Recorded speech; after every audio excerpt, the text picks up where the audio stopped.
You got a gun, got a big gun, you got a gun, it's not a real one, and all you ever think about is running away, all you ever think about is trying to stay away from me. And welcome back to another episode of the Not Safe for Work MMA show. This is here on the LoudMouth MMA Podcast Network. My name is Kyle Steele, and I am joined, as always, by Mr. Frederick Kirby. Hello, Fred. Hey now, Mr. Kyle. Very, very good card. I think there's plenty to talk about. Oh, yeah. So we can get into it.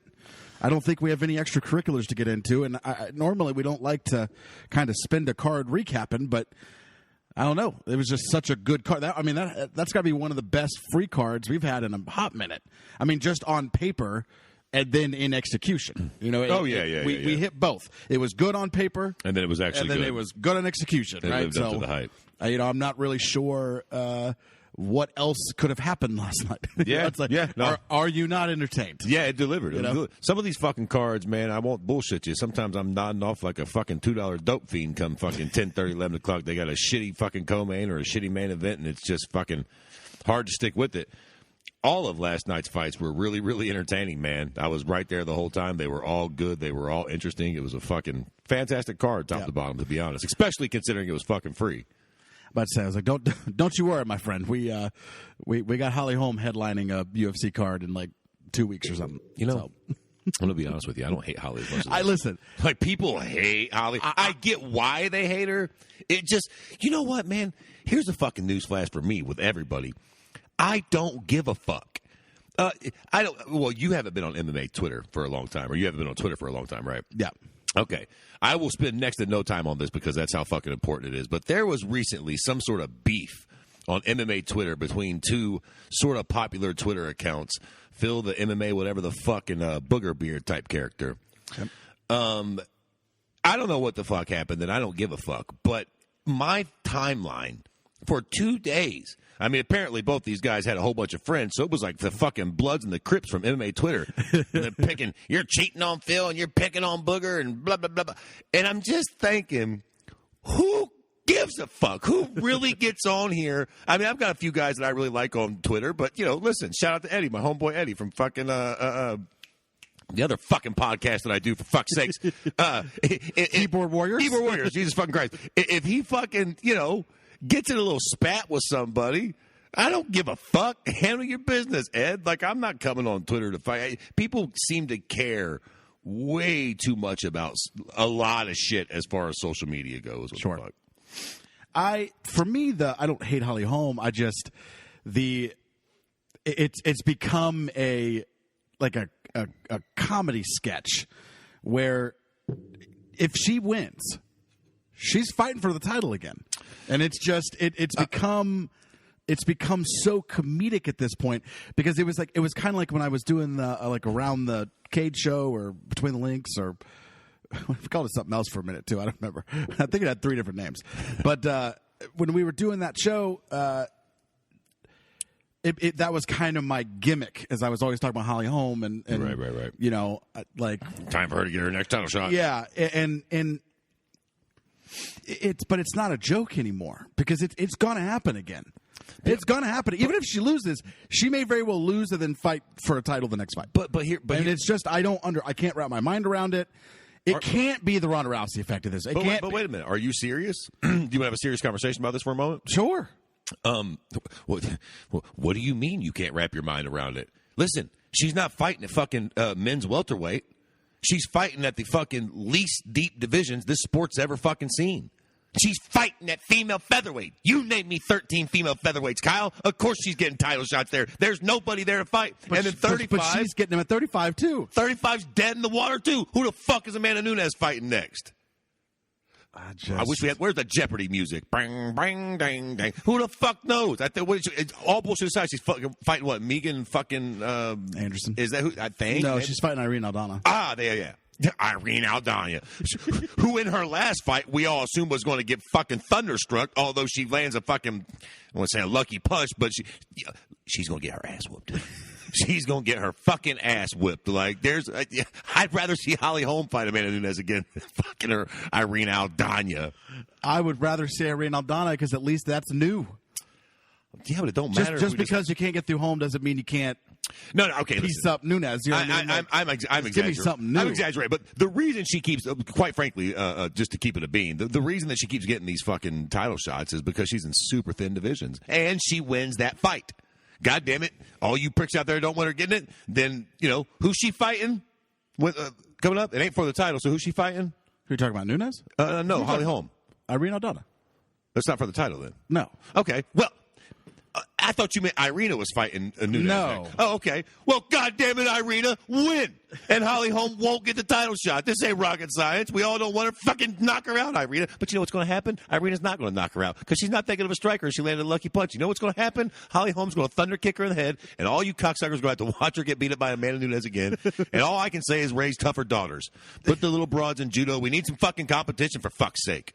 We need tougher women. Let's go. Where they at? I can't argue with you, so I guess I'll just concede. But fuck, I can't.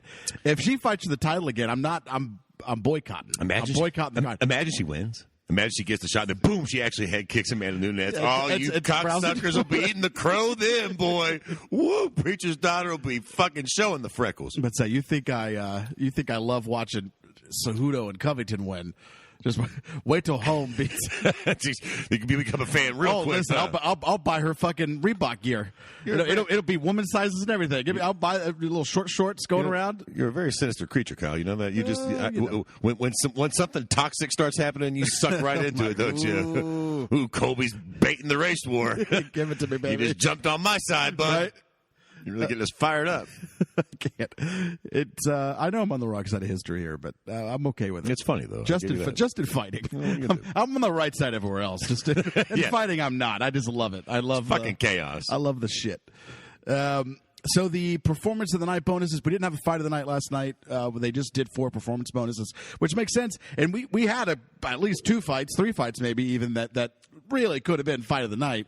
Sure. But you just had such good finishes on this card that they had to do this. So the obvious ones were Chimaev and Costa. Mm-hmm. And I thought Damian Jackson's pretty obvious too, just given the magnitude of it and short. Both him and Costa were, I believe, on short notice. Mirza Bektic, boy, that fucking hype train hit the wall, didn't it? Fallen off it's crazy how guys do that. Make him with such hype. He did like a fucking Looney Tunes thing where he went off a cliff, and then inside the cliff there was another cliff. You know what I mean? He just keeps falling through cliffs. And then he gets to the end, and there's a sign that says hospital, and as he walks into it, there's just another cliff that he fell down. We're at Looney Tunes status cliff falling for Mirza Bektic. I'll tell you what, he's not going to be around anymore. There's no way. I posted a tweet last night. You might not have seen it on Twitter, but it was more in relation to Tyron Woodley after Tyron was laying there holding his fucking ribs, or right before that little fucking incident happened. I tweeted one of those memes of that motherfucker rubbing his hand. What's his name from Cash Money?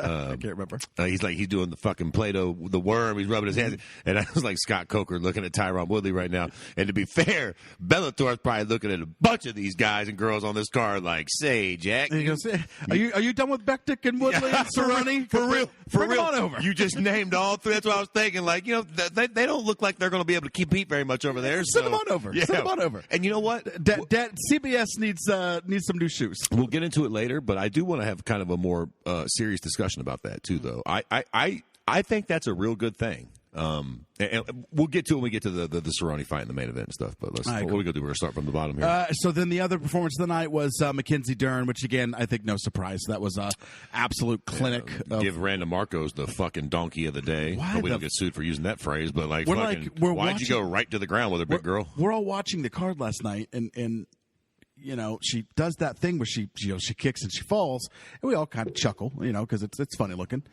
And then she jumps around the ground. And then Randa Marcos jumps on her. We're like, wait, what? Yeah. Wait a minute, what? Why? Why would you do that? Yeah. And then that was it. I mean, that's pretty much all she wrote. You got to have a lot of confidence in your ground game if you're going to do something like that. Last time I seen somebody do that and it actually worked was an Alan Belcher went right into Husmir Paul Harris's guard. Husmir was fucking ripping everybody's ankles apart and fucking just made it work. Yeah. Well, he's fucking good enough on the ground to actually compete. Clearly, Ronda Marcos was not. Alan Belcher actually fucking, knew he could do it there. Well, and there's also, I think, it's just like I talk about disc golf a lot, just because that's like the only sport I can still play at this point. So, the football and baseball days are long behind me. So I got disc golf and I got golf. So it's like in disc golf, when you go into the professional divisions, the male open and the female open, especially in the female open, and I think this is very true for fighting as well. If you look at, man, I could even do a little tester just to really give like actual stats. So there's the main state championship is happening right now. So let me go to the female open, and I will tell you what the difference between. All right. So in first place, you have even.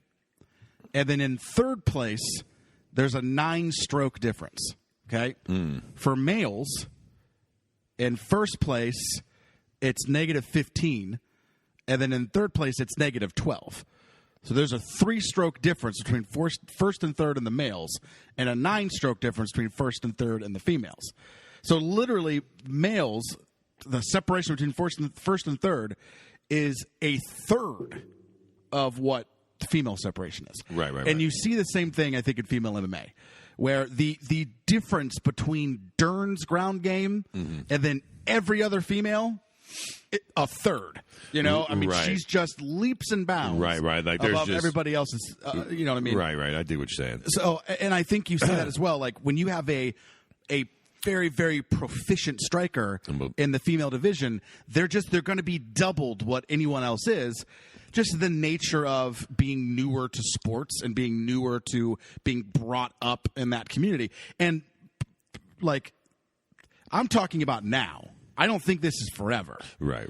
I think you fast forward another 30 years, and I think the female divisions look like the male divisions. Sure. It's a lot closer. It's a lot deeper. There's a lot more people competing. Yeah. But this is still relatively new. Oh, it's very new. I mean, MMA in general is new. I mean, at the end of the day, the whole fucking sport's only been around for, 30 years? 25, 22, some bullshit like that? So let alone females That's being why involved. fucking Keith can shoot his mouth off like, I've been watching since UFC 1. Because he actually has. Like, you can't fucking say that you watched the first goddamn black and white boxing match. Like, Sure. You know what I mean? Boxing's been around for fucking 150 fucking 200 years or the like. MMA's been around for 30. Like, in the big picture. And then, to your point, female MMA has only literally been around for probably 10 to 12 years and only really been a big deal for maybe 6 or 7. Yeah. You know what I mean?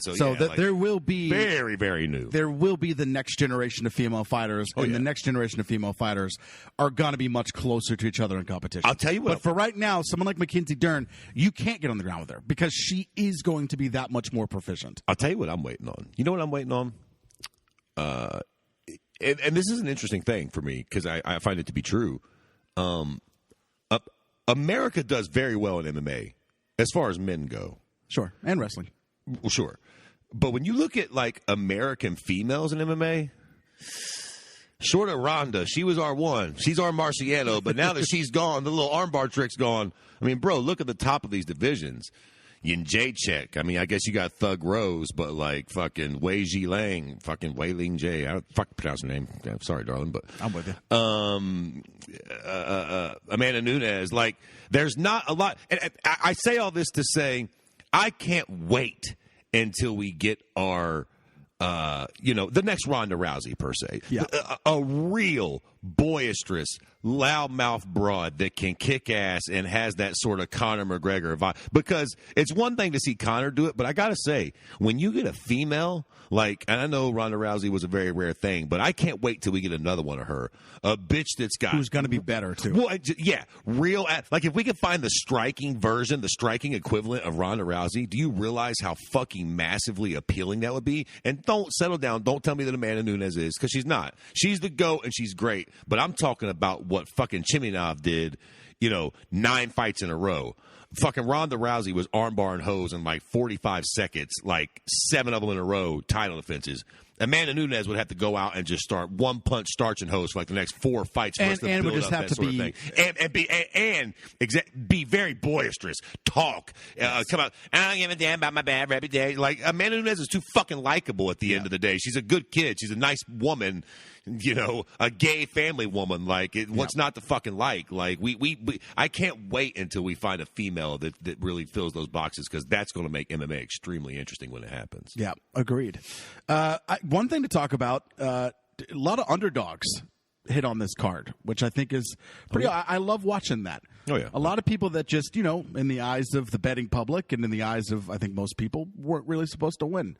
It's always good to see that. I think that's part of what also made this card so good, was just you saw things that you really didn't expect to see. I want to give a special shout out to Jessica Rose Clark, because, again, it's kind of like what you're talking about. Watch a lot of female fights tend to not be real bloody, and they tend to not be uber action packed. Dude, that was a brutal beating. To be fair, on that note, a lot of female fights recently, we're getting better, have been pretty fucking brutal. Michelle Watterson, Angela Hill was a fantastic fight, man. I think, to your point from before, though, it's very new, but it's evolving quickly. I mean, we're getting girls that can really fucking fight and can really go and are really tough and are really durable. Like, we're seeing more. I just love that. And again, very unexpected. I did not really see that happening. I don't remember who the favorite in that fight was, but I just didn't expect it to go down that way. And then, obviously, the same ref from oh my God, who was it? From last week? The cup, the phantom ball hit. Oh fuck, I don't know. Who was it? I forget. Oh my gosh, it's escaping me. Fucking refs. But we got the same one in this fight, who also makes a terrible decision. Now, the difference between this and that fight, and I cannot for the life of me remember who it was, but the difference is the right person won. So it all kind of works itself out. What if, after that happens, Alpar comes out and knocks her out? Right. Lands a shot. Right. Now we have, it's like literally the fight was stopped. Right. And then he makes some weird decision like, oh, I just said time, and turns out it was legal, so let's start again. Like, that's not how that works. And she was out. If she'd have hit her, like if they wouldn't have stopped the fight, she would have kept hitting her, and the fight would have been over. Right. So it's like, how on earth do you restart that fight at that point? Yeah. And then all he did by restarting that fight was just have her take 10 more knees and 30 more punches. Right. And then stop the fight anyway. Stop the fight anyway, it's true. It's like, dude, that ref is just having a bad fucking September. I mean, he's just having a bad go here. There's a lot that needs to happen for that, though, to be honest, man. Refs and judges both need paid more. We need better judges and refs, which mean you need more money. There's a lot that kind of needs to happen with that, man. So it's a real shit show. Like every card, there's some judging and there's some reffing that we can point at and be like, hey, man, that was a little fucked. And sometimes it's even from guys like Herb Dean. And I think you have to, especially him. I think at this point, he's got to be removed for at least a little while here. Yeah. Like he needs to be. We're taking you out.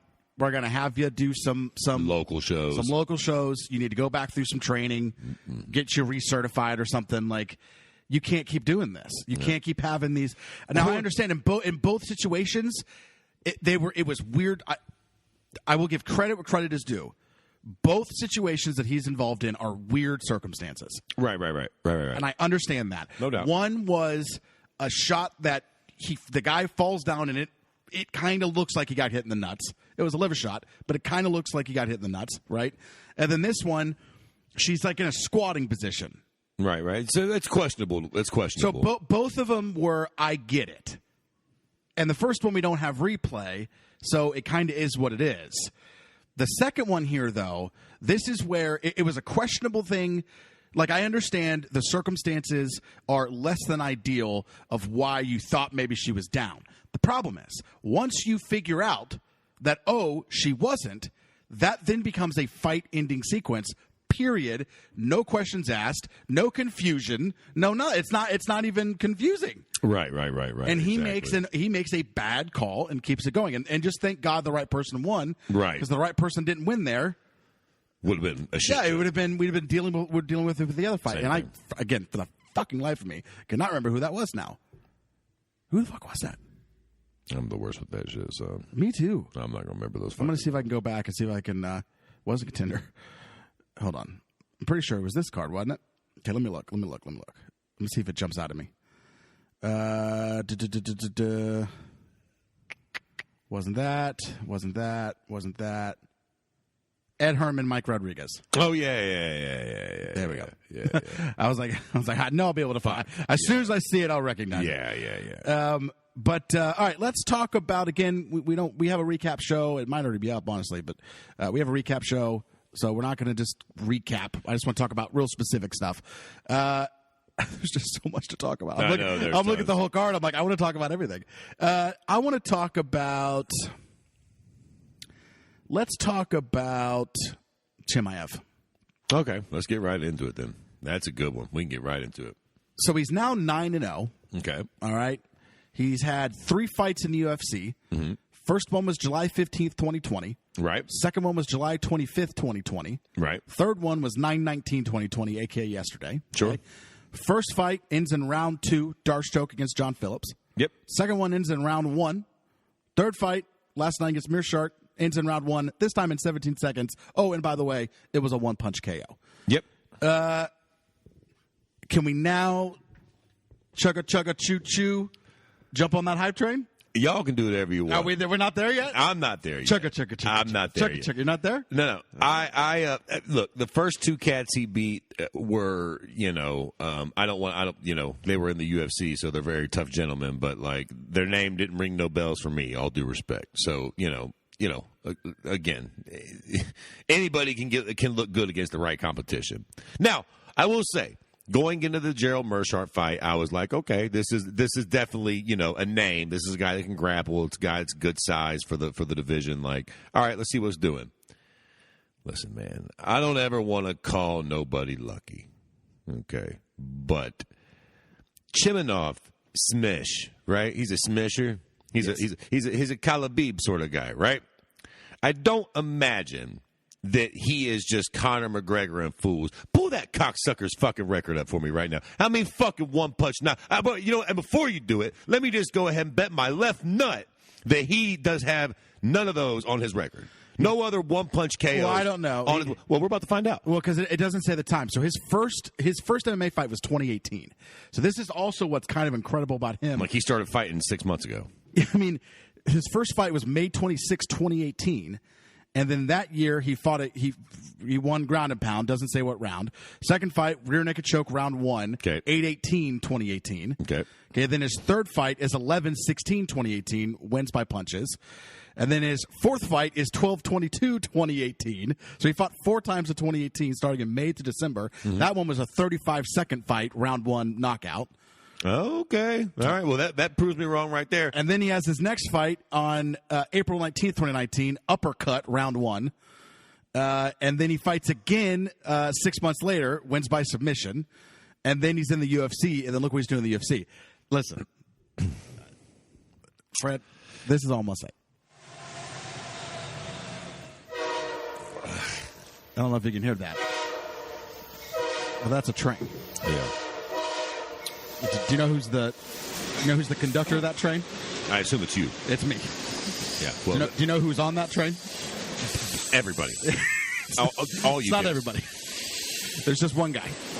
You and fucking I can never pronounce the person. Shazmat. What the fuck his name is? You know what? Listen. All right. Cool. All right. So what? He's got another knock on his record. What do you mean? So what? No. So what? The guy. This is name a more impressive MMA record up to this point. I'm not talking about like strength of competition. We're not there yet. But I'm just talking about as far as like any guy that comes in from Asia or Europe, they all got records like this, man. Like real talk. They all. Yeah, like, they don't. You fight, can't they name don't one of fight those this dicks. much. You can't name one. No. They don't fight this much. No. And he was also in Brave. Not that. He was often. in Brave the whole time. Okay. Not the whole time. His first 2 fights weren't. But then he's in Brave CF 18, Brave CF 20, Brave CF 23, Brave CF 27. And just the I'm saying a guy that is fighting this much, this early, and getting wins, knocking out. Listen, I'm not Let's not get crazy. I know. I'm getting a little crazy because I don't want Prisoner of the moment here. I don't want to, but I because that's what I thought after his first fight, and then he fights again, and I'm like, I felt like a prisoner of the moment. That I don't feel like a prisoner of the moment anymore. Okay, but hold on, he's doing it. But let's be honest. Let's have an honest conversation about this. How much stock? And I almost wish the show was live. This motherfucker's going to fight again. I wish we could get some responses to this right now. How much stock do you put in one-punch knockouts? Like, was that impressive because he knocked him out with the very first fucking strike he threw, or I'm going on Twitter. There's now a voice thing. You could do a voice thing. Oh, yeah, I know. You say, what's happening? Hit record. I'm going to hit recorder quick. I've seen that. Let me just. All right. So Fred and I are doing the Not Safe for Work show right now. All right. So if you're listening to this on Twitter, you can also go listen to the podcast. The question that we have, and see if we can get some responses real quick before the end of the show. How much stock? Fred, do you want to ask the question to make sure you ask it correctly? Yeah. Pass the phone to Fred. Okay. Fred, you ask. All right. How much stock do you put in a one-punch knockout? Last night we saw, what's the prick's name? Chimiev get the one-punch knockout. Kyle seems to be conducting the fucking hype train. I am less convinced. Chugga. How much stock do you put in a one-punch knockout? Do we learn a lot, or do we learn next to nothing? All right. So there you go. There's your question. You get back to us. We'll do this every week. Every week we'll try to come up with a question and we'll ask it to Twitter. So there you go. Sounds good. Okay, but so for you though, now that we've got that, once you get that cocksucker tweet loaded and sent and stuff, because I'll tell you, I'll go ahead and give my answer to that question now. It depends on who the fuck you knock out. A one-punch knockout to a lower level sort of guy or girl, to me, means next to nothing. It means you punch hard. But what did we really learn? Like, all bullshit aside about... Listen, you know what we've learned? He hits hard? No. His first fight was a Darce choke. His second fight was a ground and pound. His third fight was a one-punch knockout. What we're learning, that's 3 different ways of winning. And, oh, by the way, he's done all that in 2 months. Okay. God damn it, you cocksuckers. You know what? First off, I don't give a fuck how often he fights. That's better for him. All right? Can we also stop sucking him off because he's fighting so often? You do realize that's good for people. If you can get a quick turnaround, if you're winning fights quick and easy, like, oh my God, he's fighting again. He didn't get. Listen, he could fight next week, and we should not. I made a special. The reason why I was late come to the podcast, Fred, is I had to go that stuff that porn stars use to numb their throat. Oh yeah, so you can just ram it down. Oh yeah, yeah. I got that on right now. I'm just cute cocksucker. I'm just lazy hitting the back of my throat, and I'm like, I can't feel it, so we're good. You're just just going for it, huh? You know what? Look, I tell you this. I will say this. I am extremely intrigued. I don't think we learned fuck all last night. As a lover of violence, you'd think you'd be all in on this guy. Well, I am. I'm less than... Well, okay, let's get right to it. Now, listen, here's the deal, right? They said that if he beat fucking... Can I also just say that Gerald Meerschaert has the most disgusting name a human's ever had? It reminds me of Meerkat Manor or something. It's fucking gross. Meerschaert. Fuck off with that. But... I did think going into the fight that Gerald Meerschaert was going to be a nice little step up in competition. All right, fair enough. Fucking the Swedish Russian lands a fucking overhand right and sleeps in one fucking punch. What are you going to do? But now, ladies and gentlemen, oh boy, am I fully erect for this one. You know, Damian Maia, is that what you're talking about? Oh, you betcha. And if you think I ain't betting the house my firstborn and a goddamn horse that I don't even own yet on Damian Maia, you're out of your fucking mind. All right. Newsflash, Jimmy Knobs, that horse shit you just been pulling, you can fucking count it right out. Count it right. You ain't. Mark my goddamn words, and I'm probably going to fucking completely jinx him, and he's going to get snuffed out now. But mark my goddamn words, Chimnov will not smish Damian Maia. He might pull the bullshit that he pulled with Meerschaert if he lands a good punch on him on the feet, which I also don't find to be very fucking possible. All right. We used to do this thing on this podcast called LoudMouth Bets. All right. I think you might have been on the losing end of a LoudMouth bet once. I don't remember, but probably. So we used to have to make videos or something like that. Basically apologizing for being wrong. Oh, okay, apologizing for letting the podcast down, whatever else. Sure. If the Chimiev fight, if Chimiev and Damian Maia go at each other, if that fight happens, if it's a split decision, I will even give you a Chimiev win if it's by split. And I will give you credit for that for Damian Maia. All right, so I'm giving you some. It isn't, So you're saying that he is going to smash Damian, or at least win a unanimous decision. right? Well, that's a smash. He's either going to finish him or steamroll him. Oh, I'll take that. Not even necessarily steamroll. Listen, But unanimous. Yeah. And so either he gets a unanimous victory, or he finishes him. Again, this is a smash. If it's a split decision, I'm giving you credit. Well, baby, count me in. I'm in all day. This is a fucking fool's bet, buddy. I'm So, telling you cocksuckers. You don't understand. The goddamn man has never. Do you know who Damian? You know what? Fine, I ain't gonna do it. We'll just wait. We'll see what happens. I don't think the cocksucker has fought anybody even remotely like Gerald Mershart. You're cute, homeboy. Who did John Jones fight before he started getting off his amazing victories? Well, I mean, they were all amazing. When he got Who was his first one that was like, they're like, oh, I guess this is real now. And then he ain't lost. Stephen Bonner. I mean, he fought Andre Gusta, whatever the fuck, I think, in his very first fight. But this is what I'm saying. It's like I mean, I don't know who these people are, but I'm also not like a fucking Uber fan. Sure. He had a lot of hype coming into the UFC. Sure, so. fair enough. Yeah, I mean, listen. Yeah, you're right. He could be the next little Russian Khabib or the next Russian fucking John Jones. That very well may be the truth. But I'm less than convinced. I'm also a big Damian Maia fan, and I feel like, if I'm being just like straight up here, in all honesty, I haven't seen enough of Chimanov's boxing. I mean, he landed one punch. He's got some power, fair enough, and he's got one other knockout punch like on his record. But you know, again, and the idea of calming down, no bullshit, no hype, whatever. Yeah, Damian Maia has a wealth of experience. He is extremely talented on the ground, and he's got very fucking serviceable stand-up. So, all things considered, fucking Damian Maia is a very formidable task for dude. Very big step up in competition. I'm going to play. This is Fred's response. So this is not live. I'm going to hit his. This is his response, of course, on Twitter, right after Chimaev got his victory. So here it is.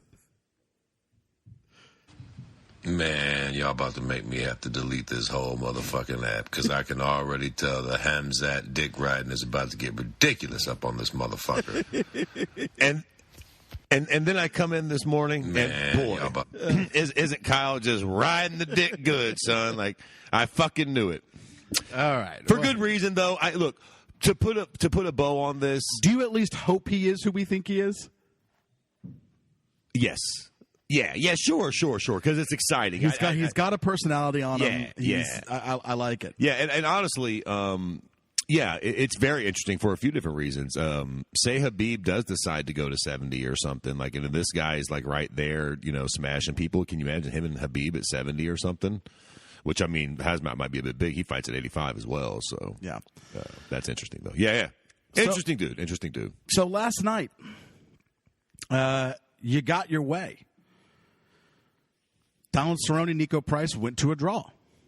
Yeah. You got your way. Yep. Does that mean they run it back? You know, listen, it depends.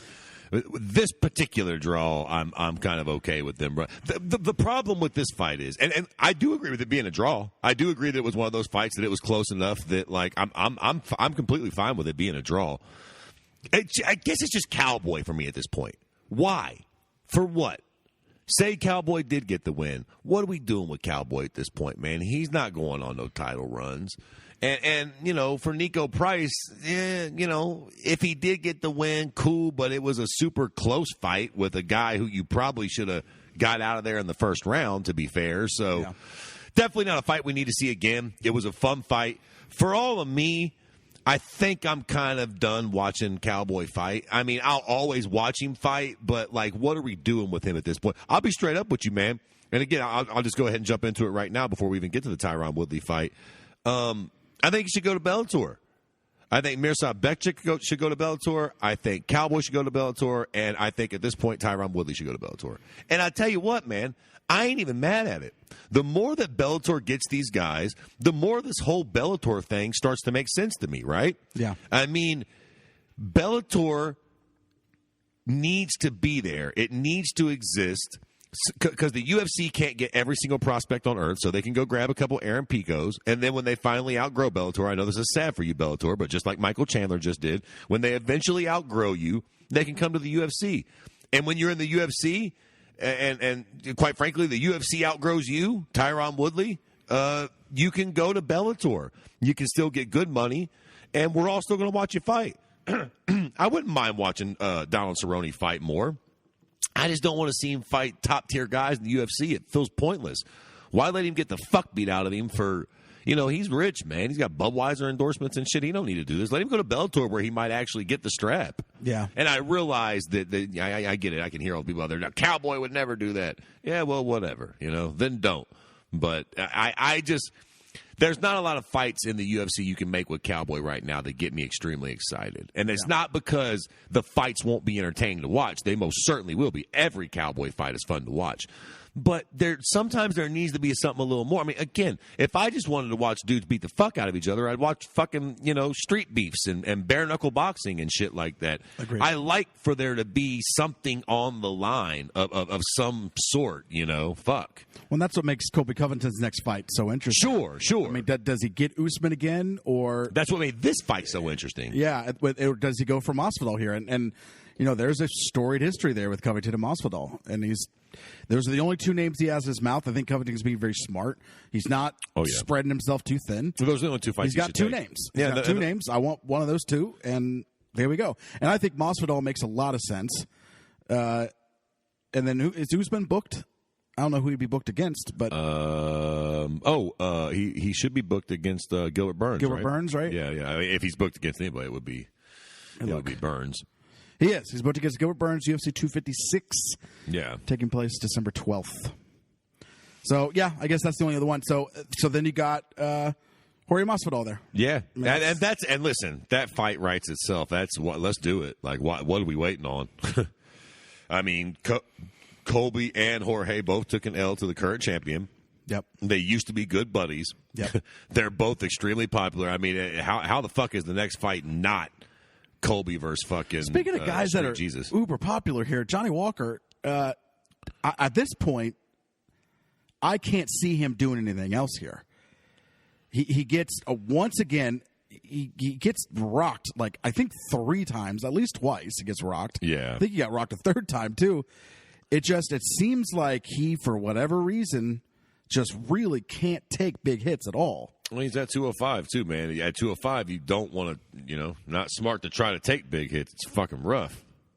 Also, can we just say quickly from this fight, Johnny Walker was beating the fuck out of Ryan Spann, the back of his head. Oh, yeah. Now, that's not, I seen the pricks on Twitter. It was the elbow. Yes, the elbow, Agreed. the blow that finished him was legal. But when that whole sequence first started out, and fucking Johnny Walker was throwing wild hammer fists, they were hitting him right in the back of the head, man. I mean, he was throwing, he probably hit him in the back of the head 5-6 times. What the fuck? Well, and why can't we, I feel like we should be able to, the problem is we encourage or, I don't know, not encourage, I don't know how to put it, but the behind the ear shots are kind of sought after because they make you get all wobbly. The problem is behind your ear clearly is uber close to the back of your fucking head. So the way you mitigate back of the head shots is you basically say you got to hit people fucking ears forward. If anything's behind the ear and then that whole area, it's an illegal shot. Right. Yeah, I know, and I get it. They're effective too. When you can land those Travis Brown elbows up against the cage like that, they are very effective. The ones that eventually ended up finishing him. But before that, the fucking hammer fist to the back of the head you were throwing, bro. You should have come on, ref, jump in there, stop that shit, stand it back up.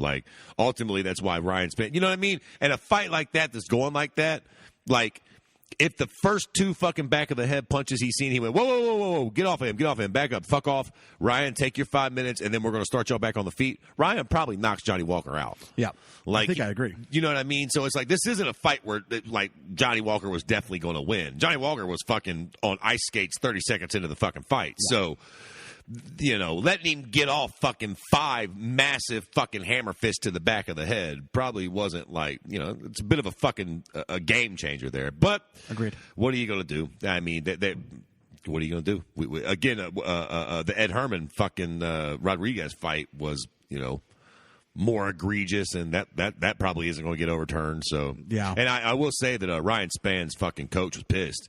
You could hear him fucking freaking out. Like he immediately when the fight was over, he ran over to fucking Dana White and the judges or whoever, and he's probably going, what the fuck, man. He didn't just do it once. He was fucking like wham, wham, wham. I mean, he was fucking unloading on the back of his fucking head, man, like as hard as he fucking could early in the first round. You know what I'm saying? Yeah. So for fuck's sake, like there's a reason why you don't allow punches to the back of the head. That shit is fucking dangerous and knocks you the fuck out. I agree.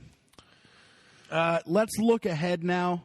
Whoa, wait. Oh, what do we got to get to here? Yeah, we got to get to Tyron and Colby. We didn't. Oh, shit, we didn't even touch on that touch fight. it. Yeah, I mean, we touched a little bit on Colby, but we didn't touch on Tyron. Colby dominated the fight. Right. I mean, there's really not much to say there. What's up with Tyron Woodley? Let's talk about that. I mean, for fuck's sake, for the third fight in a row, he loses 5 fucking rounds in a row. He does not let his hands go, or at least his right hand. He feints with that stupid fucking jab. The whole whole first round. I'm like, buddy, and I hate to be this guy. That's why my other show is called The Keyboard Warriors, because I get it. Let your hands go, pussy. But minus the pussy, I'm on the couch thinking, for fuck's sakes, Tyron. Let that fucking piston of a right hand you got. If you miss and you get countered, so the fuck what? I'd have a lot more respect for you getting in the phone booth and just trying to clip Colby than fucking pumping that fucking stupid jab out there. It's almost like Woodley has to take like a Nagano approach. Jesus Christ. Just come in there and just fucking swing. Yeah. Honestly. Because if you hit somebody, you're going to knock them out. I mean, here's the thing, and I'm no fucking coach, and I'm not the fucking X's and O's guy. I'm no Luke Thomas or none of those fucking pricks, Robin Black. But for me, it seems pretty simple. If you look at the fight with Darren Till and the fight with Robbie Lawler, what was Tyron Woodley doing when he was about to knock them the fuck out? He was moving forward. He was putting pressure on, and he was looking to land that big right hand. What was happening in this fight? He was moving backwards. He was fucking shuffling his little punk-ass jab out there. It wasn't fucking hitting or landing. He's backing up, getting his back to the cage. Like, Tyron Woodley needs to come out, move forward. Who's that? Is it like Chael Sonnen or somebody used to say they had a rule in the gym, like you couldn't take a step back, like in training or in sparring or whatever. Like you literally were not allowed. Which his coaches were telling him. Yeah, it's like that. Tyron, do not step back. You are the more powerful striker. Colby might be a little more crisp on the feet. I think we got to give Colby a little bit of credit, too, man. I mean, his kickboxing isn't really as horrendous as we all thought it was. I mean, the dude can strike a little bit. He's not no dangerous striker. But, he's that serviceable word. It's a dangerous combination because he's serviceable enough on the feet. It's like Usman. He's serviceable enough on the feet that it allows him to then be able to have elements to his game where he can get takedowns, he can get people up against the fence. Well, here's the thing, too. You know what fucking I think is extremely crucial about Colby's striking game? Exactly what Tyron's missing. He lets him go. He gets in the pocket, he gets in the danger zone, and he throws kicks, he throws punches. Dude, I'm telling you right now, I think that if Tyron Woodley had fought Colby differently, if he had got in the pocket with him, been willing to eat a couple to give a couple, I think Tyron eventually knocks Colby Covington out. I really do. I think he's got more power in his hands, and I think he could take more shots than he thinks he could. He just doesn't want to get in that red zone and throw his hands. I mean, fuck, Dan Henderson made a whole career of that, bro. Just get in there. You've got the power. You've got full-on stopping power in your right hand.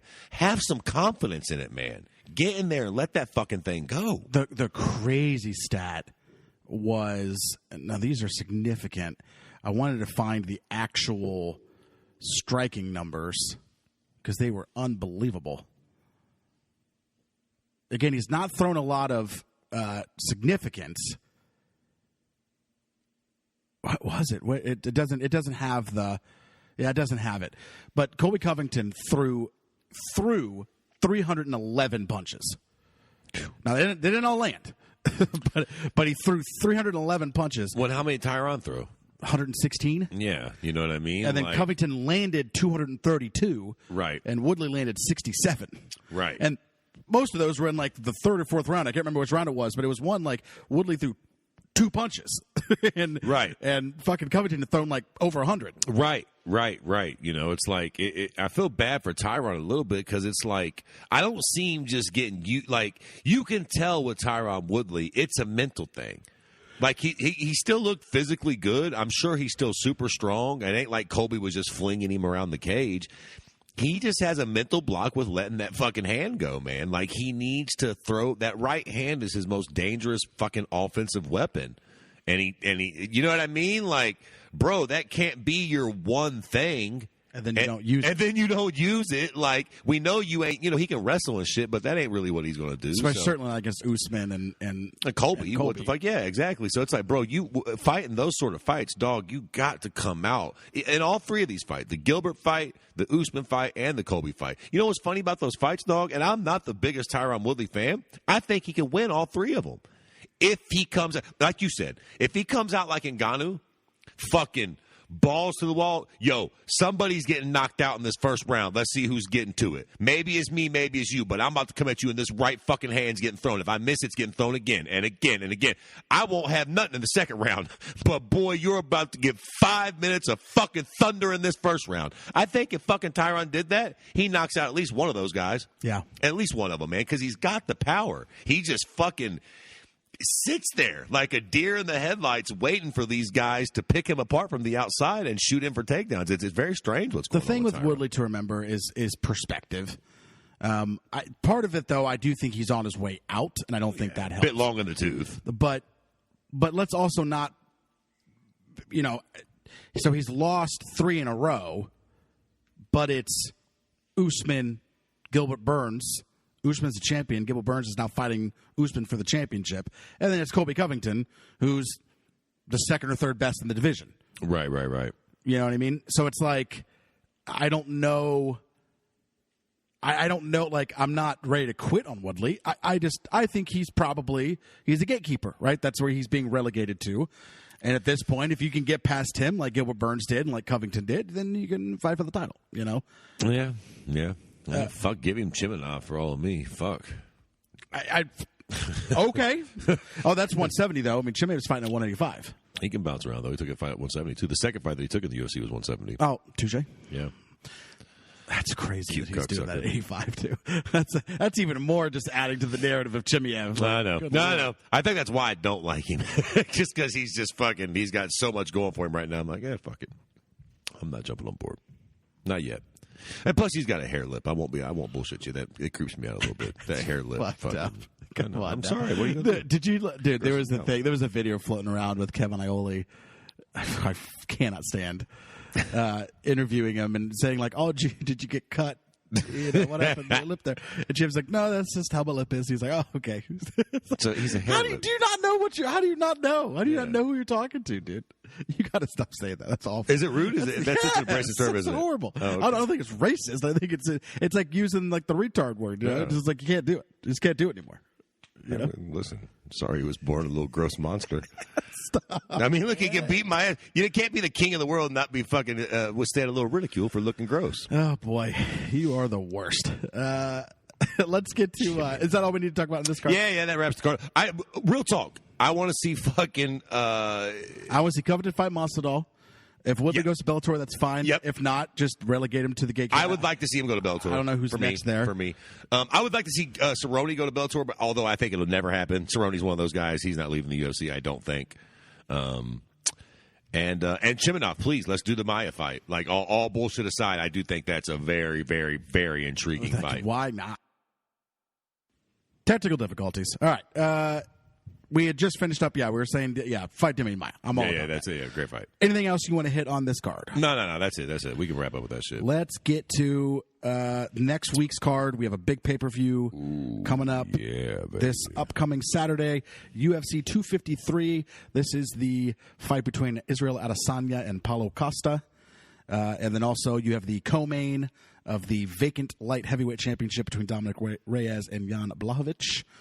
The rest of the main card is Ketlin Vieira versus Sijara Eubanks, which is very interesting. Yeah, for a main card fight, I'm a little. I mean, they're both scrappy broads and always put on entertaining. Well, I'm just fights, like Ketlin Vieira here. Okay, that's fine. Yeah. Didn't she just lose? She's the one that just lost to Irene Aldana, wasn't it? Where she just got. Oh yeah. She was supposed to win. She was beating the shit out of her, then gets. Aldana lands the old good punch. And then you have Hakeem Dawodu versus Chukagov. Oh, that's a good fight, too. That's a really good fight, too. Then the other fight of the main card is Kaikara France versus Brandon Roval. Good card. Very good card. It's just I think this week's was better, but that's fine. You know? But not by much. But I mean, at the top though, you got Israel Adesanya versus Paulo Acosta. that's the best fight on both cards. 19-0 versus 13-0. Yeah, best fight on both Adesanya, cards. the current champ. Costa's phenomenal. I am very excited for that. Stylistically brilliant. Yeah, that's a fantastic fight. I'm with it. We also got, this is the other one that's just super bizarre. You got Diego Sanchez and Jake Matthews. Listen, man, I all joking aside, man, we got to keep an eye on Diego, man. Diego's fucking not doing well these days, man. Like, he's been fucking following back randoms on Twitter and you know, I make a lot of jokes on this program, dog, but like, all joking aside, Diego, and now he's got this fucking guy, this fucking like movement coach. I mean, look, I know Connor had the weirdy beardy Ida fucking Pluralo movement coach, but for fuck's sake, he was still training with John Kavanaugh. He was still rolling with the right guy. That was just a little something extra. Diego made this fucking freak his main coach, his only coach, his head. It's Diego and this fucking guy training for fucking fights. I mean, at a certain point, can we even fucking, legitimize this fight? Like, who's Diego training with? Is he really just training with that one guy for this fight? I kind of think so. I kind of think so, too. At that point, the commission should be like, you don't get to fight. Kinda, bro. Like, you're not fucking, I tell you what, if Diego does come out and just get fucking hammered by Jake Matthews, we all got to seriously start thinking about if we need to go on ahead and let Diego go. Because, I mean, bro, for starters, Diego won the first season of The Reality Fighter. Now, I didn't say season 2 with Rashad. I didn't say 3, 4, 5. I didn't say the Big Country season. I didn't say season 10 with Kimbo. The first one. To put that in perspective, that was the one where Forrest Griffin and Stephan Bonner won. Does anybody remember them? Oh, you know who Diego fought in the fucking finale on that card? A little guy named Kenny Florian. Y'all remember when he used to fight 36 years ago? Like, all the dudes that he fought with not only are retired. Remember who he fought before Kenny Florian? Fuck, I don't know. Kendall Grove or some shit. It was Josh Koscheck. It's fucking chaos. Like, dude, all those guys. And then his first actual UFC was UFC 54, Boiling Point. Jesus Christ, man. I mean, fought Nick Diaz, Ultimate Fighter 2 finale. Dude, he has been fighting forever, man. He's taken a lot of head trauma, dog. Like, at this point, I'm cool. I am cool on us never seeing Diego Sanchez fight again. Like, it's bro, he's fought everybody. I'm watching for everybody. Obviously can't see. You're scrolling through his record right now, and I mean, to the guy's credit. Well, and he should be X losses. He should have lost to Michael Chiesa, then he should have lost to Michelle Pereira. Sure. And then Yeah. We'll see what's with Jake Matthews. It's he's fucking it's over for him, man. It should be his last fight, for fuck's sake. He's been fighting forever. All the guys even with him taking the win against Michelle Pereira shows it's a different Diego Sanchez. Sure. Diego Sanchez, who fought at UFC 54, that ain't happening. Like, oh no, I mean, fuck the Diego that fought fucking 13 fights past that ain't happening. The Diego that fought BJ Penn 42 years, like, Diego ain't been the same in a long. That's what I mean. And now he's got this, like, all bullshit aside, all joking aside. Now he's got this one dude who is I don't even know what the fuck he is. A fucking life coach who's his, this is fucking getting a little crazy right now, man. Diego, bro, you if you want to have this guy and y'all want to do whatever fucking sort of weird thing you're trying to promote on Instagram or whatever, or OnlyFans, for fuck's sake, knock yourself out. But, bro, don't take fights in the UFC. Jake Matthews is a bad motherfucker. He's a young kid that's hungry as fuck. Jake Matthews, I mean, thank God Diego is a really tough guy, and he is a great martial artist, so he'll probably be able to at least defend himself in there. But he's probably going to take a fucking beating from that young kid, man. Probably. I mean, like, why wouldn't he? Jake Matthews is, what, 24, 23, 26? I mean, young fucking hungry kid. Like, that was Diego 15 years ago, man. Yeah. So he's the one that's going to be final fight of the prelims is what at least the order on here. Well, that makes sense. So let's just go through predictions of the main card. Ketlin Vieira, Sijara Eubanks. I think Ketlin Vieira all day. Yeah, I think so too. I like Sijara Eubanks too, but I think Caitlin Vieira is going to win that fight. You have Kai Kara France versus Brandon Roval. I guess Kai Kara France. Listen, I'm going to be honest. That's close though. I don't know. They're flyweights, right? Yeah. Yeah, listen, you got to – I'm not going to bullshit you. You got to really be starch a fool with a flyweight for me to care. So I'm picking fucking Kai Kara France because I like his name. You have Dawodu versus Tukagov. It's another really This is a good one. Yeah, I probably Dawodu. And I was going to say, but I Tukhugov might be is going fucking Tukhugov. super. This is like I wonder what the odds on this fight are. This has got to be like close to even money. This is a really, really. I think evenly I'm going to go Tukagov, but yeah, those two fights Good I'm not fight. very confident. Yeah, I mean it's 50-50. I'm pretty confident in Ketlin Vieira. The other two I'm 50-50, and then we get into our co-main and main. This we got to draw hard lines no matter what. You know how we do around here. We don't get wishy-washy with important fights. Oh, for sure. We don't get wishy-washy on important fights. So we got Dominic Reyes, Jan Blachowicz. No wishy-washy. Who's winning the fight? I'm going with the upset here. I'm going with Jan. I'm going with Jan Blachowicz, man. I think he's a little underrated. And quite frankly, I think Dominic Reyes is a little overrated. I think we see what he did against John Jones, and people were like, oh, my God, he should have beat John. He came very close to beating a very uninspired, kind of out-of-the-loop John Jones. I still just don't care what nobody says. If the John Jones that showed up to fight Gus or DC showed up to fight Dominic Reyes and showed him that same sort of respect, I think John Jones steamrolls Dominic Reyes. I'm not trying to hate on the guy. I just don't think he's that talented. And I think Jan Blachowicz is pretty fucking talented, actually, man. I think he's surprisingly good. I think I'm going to go... Boy... But it is a good fight. Don't be wishy-washy. Close fight, man. It's really good. I'm going Dominic Reyes. Fair enough. I think he gets back on the wagon here. I think he learned a lot from the John Jones fight. I think he puts it all together. Well, go a little further, big boy. How? I think I'm going to say by decision. Okay. But I'm going to say he's relatively dominant. Okay. I'm picking Jan by knockout. Okay. Second, third round. I think he's going to surprise people. I think he's... I think he's actually going to surprise Dominic. I think Dominic's probably going to. I think Dominic is probably drinking a little bit of his own Kool-Aid coming off of, because he even said something like that, like, I reached levels that I didn't even know I had in that John Jones fight. Easy, buddy. John didn't take you seriously. You come on cruise control at this fight, and these fucking Eastern Bloc fucking Europeans are going to fucking rock your jaw. Israel Adesanya, Paulo Costa. All right. This is one of those deals, man. I want Izzy to win. I could not be a bigger Izzy fan. I hope he comes out as being gay. I don't know what the deal is with that. He's showing his fucking ass and he's dyeing his hair pink and shit. There was the rumor that he might be a homosexual. I, for one, think that would be fucking fantastic if he actually came out as being gay.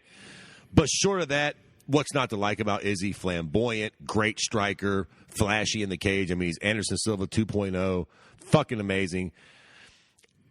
When I look at the fight, though, it makes me really nervous because Izzy likes to clown and he can be hit. And that's not a real great... Again, I don't know where I've said this before, but I'll say it again. You know what this fight reminds me of big time? I think I probably said it on this platform. Anderson Silva, Vitor Belfort. Big Anderson Silva, Vitor Belfort vibe. Because going into the Anderson-Vitor fight, I felt just like this. I wanted Anderson to win, but in my heart of hearts, I thought Vitor was going to do it. Because I thought Anderson was going to get cute with that fucking head, and Vitor was eventually just going to thunderstrike him because that's what he does. He punches really hard and really quick. And you can't, you can be elusive with a guy like Forrest fucking Griffin, who's kind of punching in slow motion and you see him coming. Certain guys are just fast and hit hard. You can't, and Paulo Costa is one of those guys. The shit that Izzy has been getting away with Kelvin Gastelum and fucking Derek Brunson and shit. I don't know if he can get away with it with Paulo. And Paulo only needs one. Silva got away with it with Vitor. I mean, but for he didn't, comparison's though. sake. But he didn't, though. He didn't do it. he came right at him. And to be fair, again, I don't want to say he got lucky, but he lands the now worldwide front fucking kick to the chin that nobody, including Vitor, seen coming. I mean, but that's the thing. Adesanya can do that exact thing. But will he? That's the point. So that's what's interesting to me. If Izzy comes, what do you do if he finishes him the same way? Oh my God, that would be fucking insane. Just front kick to the face. Just drawing those parallels. Wow, that would be fucking incredibly insane. I'm going Adesanya by knockout. Adesanya needs to be aggressive. But that's what I'm saying, though, I guess. Anderson Silva didn't play with everybody. He didn't play with Dan Henderson. He didn't play with Vitor Belfort. He didn't play when he first got into the UFC. He didn't play with Chris Lieben. You know, there was a lot of guys that he didn't fuck around because he knew. I think if Izzy comes in like that, and I think he will, I think he's a little embarrassed by that last Yoel fight no matter what he says. And I think that no matter what he says about Paulo Costa, he knows that he does have that sort of ability. I hope Izzy comes out on his P's and Q's. If he does that, I could see him doing something like that, landing a big shot, or at the very least just, being elusive. But, boy, if he gets a cunt hair too cute, Paulo will sleep him. Yep. That's all he does. That's all he's really got is them real heavy hands. But that's all he really needs, man, is for Israel to bob when he should have weaved and catch a big hook and the fucking fight's done. So it's like that's kind of what I think's going to happen. But I'm leaning Izzy. I want Izzy. Positive vibes. I'm going to pick Izzy. But, boy, mark my words. If Izzy is dancing around and doing his bullshit and then he runs right into a massive right hook and just gets slept, know that I'm not surprised. I'm going Adesanya round 2. Oh, well, look at you. You are fucking really right on it, huh? Adesanya round 2. I'm taking it. All right. Well, there we go. All right, guys. Thank you for tuning in. And remember, listen to the rest of the shows on the network as they are released. We got Shooting the Shit. We got the Duffy and Shillin show. We got to break down. The Duffy Shillin show should be recaps. So they'll be recapping the card. If there's not a Contender Series this week, so I don't need to plug that. So, yeah, just tune into the rest of the channel, man. Thank you, guys.